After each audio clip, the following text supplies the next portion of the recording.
अगर ऐसी बातें करते रहेंगे तो फिर खोपड़ी सनक गई तो फिर दूसरा हो जाएगा ना। फिर एक ब्रह्मस चला तो दूसरा ब्रह्मस चलेगा। पाकिस्तान के अवाम के अगेंस्ट में हमारा कुछ कहना नहीं है कि पाकिस्तान के अवाम जो है वो युद्ध नहीं चाहते हैं, अच्छे लोग हैं सब। लेकिन अगर ऐसी बातें करते रहेंगे तो फिर खोपड़ी सनक गई तो फिर दूसरा हो जाएगा ना। फिर एक ब्रह्मस चला तो दूसरा ब्रह्मस चलेगा। और अगर कुछ नहीं हुआ तो हम लोगों ने सोचा एक डैम बनाएंगे और 140 करोड़ आदमी उधर पेशाब करेगा, फिर डैम खोल देगा, कोई गोली नहीं चलेगी, सुनामी आ जाएगा। न्यूक्लियर हमले का भी थ्रेट कर रहे हैं। मैं बोल रहा हूँ सुनामी आ जाएगा। चलो थैंक यू सर, इसके लिए माफी चाहता हूँ मैं पाकिस्तान के अवाम के साथ। उनके साथ हमारा कोई लेना देना नहीं, लेकिन ये बात सिर्फ मैंने उनके लिए कहा है। पाकिस्तान आर्मी चीफ की जो जबान है और जो धमकियां वो दे रहे हैं भारत को, वो कंडेमनेबल है। और अफसोसनाक बात यह है कि भारत यूएस का एक स्ट्रेटेजिक पार्टनर है और यूनाइटेड स्टेट्स की सरजमीन में बैठकर वो भारत को न्यूक्लियर थ्रेट दे रहे हैं और बिल्कुल ही एक सड़क छाप आदमी की तरह की जबान इस्तेमाल कर रहे हैं।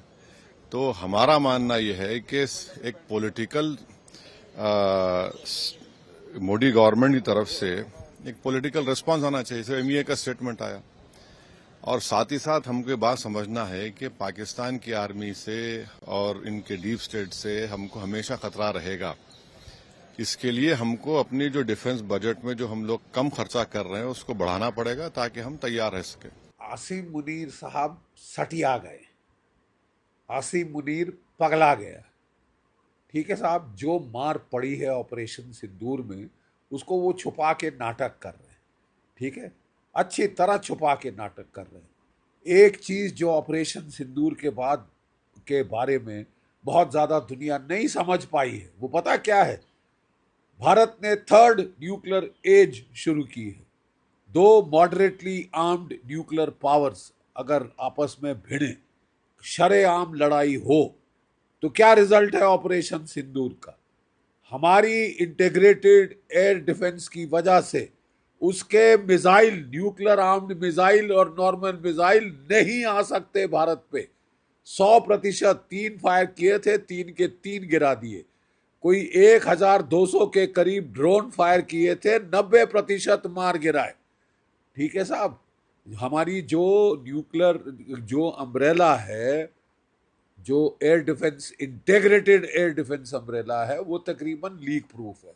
और हम केवल रक्षात्मक पे नहीं सीमित रहते, हमने आगे बढ़ के जहां से उसके 4 एयर बेसिस से उसके फाइटर विद बॉम्ब्स उड़ सकते थे, जकोबाबाद, रहीम यार खान, सरगोदा, हमने उनके परखच्चे उड़ा दिए सर। जो रहीम यार खान की एयर स्ट्रिप अभी तक चालू नहीं हुई, जहां उनके स्टोर्ड थे न्यूक्लियर बॉम्ब्स, ठीक है, वो थे आपके चगाई और किराना हिल्स में, उनको ठोका है। उनके जो द्वार पे इलेक्ट्रिक मोटर्स लगी थी सीमेंट कंक्रीट के गेट खोलने के लिए, उनका ठोक दिया है। वहां से न्यूक्लियर बॉम्ब निकालना, झूठ मत बोलो, असंभव हो गया है, क्योंकि वहां न्यूक्लियर रेडिएशन कंटामिनेशन है। ठीक है साहब, ये बकवास कर रहा है, ये गीदड़ भभकी दे रहा है। और अब वक्त आ गया है, मैं आपके दूसरे सवाल का भी जवाब दे दूं।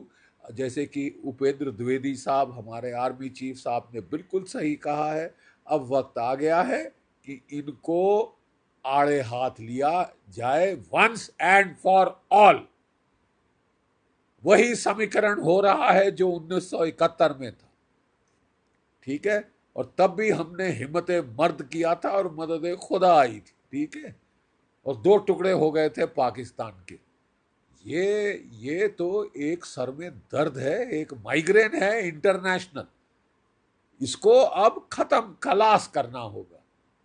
ठीक है साहब, अब टाइम आ गया है कि जो हमारा लिमिटेड वॉर की तरफ आउटलुक है, उसमें केवल 2 रिस्ट्रिक्शन रह जानी चाहिए कि न्यूक्लियर वॉर, न्यूक्लियर वेपन, हम हथियार इस्तेमाल नहीं होने देंगे और हम पूरा लड़ेंगे, पुरजोर लड़ेंगे। लिमिटेड वॉर जो होगी will be limited only in time and non use of nuclear weapons. ठीक है साहब, ये वक्त आ गया है, आसिम मुनीर अपने सर पे बुला रहे हैं। जब सियार की मौत आती है तो वो शहर की तरफ भागता है। ये समझता है इसको जैसे कि पाकिस्तान ने सोचा था 1971 में इसको अमेरिका बचा लेगा, चीन बचा लेगा। ना अमेरिका बचा पाया ना चीन। ठीक है साहब, ना अमेरिका बचा पाया ना चीन। ये आदमी, ये शख्स अपनी पर्सनल एम्बिशन के लिए, ये इसने फील्ड मार्शल बनने के लिए, जो एयरफोर्स का चीफ था पाकिस्तान का, इससे सीनियर था, उस पर सीनियरिटी पाने के लिए इसने दुम मरोड़ी है शहबाज शरीफ की कि बना दो मेरे को फील्ड मार्शल, क्योंकि साहब फील्ड मार्शल की रैंक में जाके मैं डोनाल्ड ट्रंप से मिल सकता हूं। डोनाल्ड ट्रंप ने शहबाज शरीफ को नहीं बुलाया, इसको बुलाया है। कैसी सरकार है ये साहब कि जिसका जो मुलाजिम है उसको बुलाता है पाकिस्तान का फील्ड मार्शल को बुलाता है डोनाल्ड ट्रंप, उनके प्रधानमंत्री को नहीं बुलाता, उनके प्रेसिडेंट को नहीं बुलाता, क्योंकि वो मुखौटे हैं। इसने साबित किया है, इसने बेइज्जती की है अपनी सरकार की।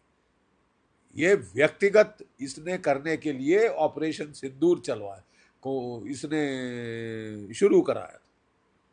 ठीक है, अपने लाभ के लिए ये कितने लोगों को मरवा देना चाहता है। और अब कह रहा है कि मैं आधी दुनिया खत्म कर दूंगा। अबे आधी दुनिया खत्म, 170 है तेरे पास न्यूक्लियर वेपन्स, हाँ 170 न्यूक्लियर बॉम्ब्स है तेरे पास, आर्सेनल जो है उनमें से ज्यादातर सब किलोटन है।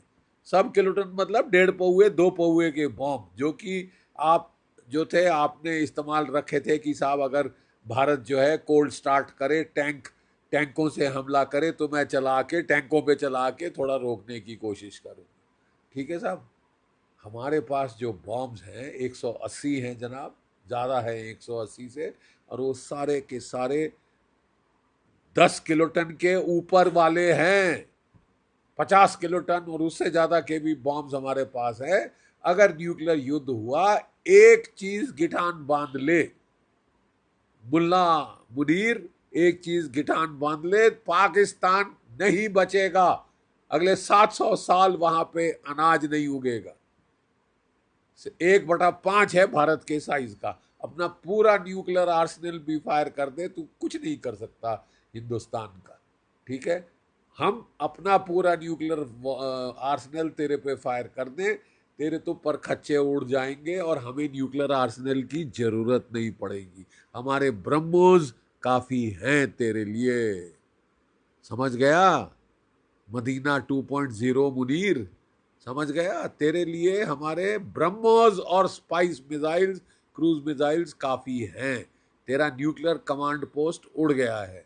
डोनाल्ड ट्रंप साहब को मर्चें इतनी लग रही हैं क्योंकि उन्होंने जो पैसा लगाया था नूर खान के अंडरग्राउंड कमांड पोस्ट पे, उसके परखच्चे उड़ गए। जो कि उन्होंने ड्रोन कमांड पोस्ट मुरीद के एयरबेस में बनाया था, उसके परखच्चे उड़ गए। इनके जो कोई 8 से ज्यादा तो F-16 फाइटर जमीन पे ध्वस्त हो गए। इनके जैसे हमारे एयर चीफ साहब ने साफ बता दिया है, 5 जेट फाइटर नॉकआउट किए हैं हमारे S-400 ने, और एक बड़ा जहाज या तो AEW या एलिंट एयरक्राफ्ट, ये 300 किलोमीटर की ज्यादा रेंज पे ठोक दिया। तू बात क्या कर रहा है? तू ये मुंह मसूर की दाल, तू बच गया है, नहीं तो तेरे पे आया था अगला ब्रह्मोस। ठीक है, मरियम कमांड पोस्ट में घुस के बच रहा था, फैमिली को अमेरिका भेज दिया था। तू अमेरिका में घर बनवा ले, वहीं पे रह, वही वो भी तेरे लिए शायद सेफ नहीं होगा। आसिम मुनीर, मुल्ला मुनीर, ये इंसान ने, अब जो इंसान ने अपनी व्यक्तिगत प्रमोशन के लिए लोगों को मरवाने के लिए ये आतुर हो गया है, ये दुनिया में न्यूक्लियर वॉर चलाना चाहता है, तो साहब आप जो है, आपको तुम्हारी इच्छा पूर्ण होगी, लेकिन इसको अब जो है ऐसे डेंजरस न्यूक्लियर टेररिस्ट को खत्म करना अब बहुत जरूरी है।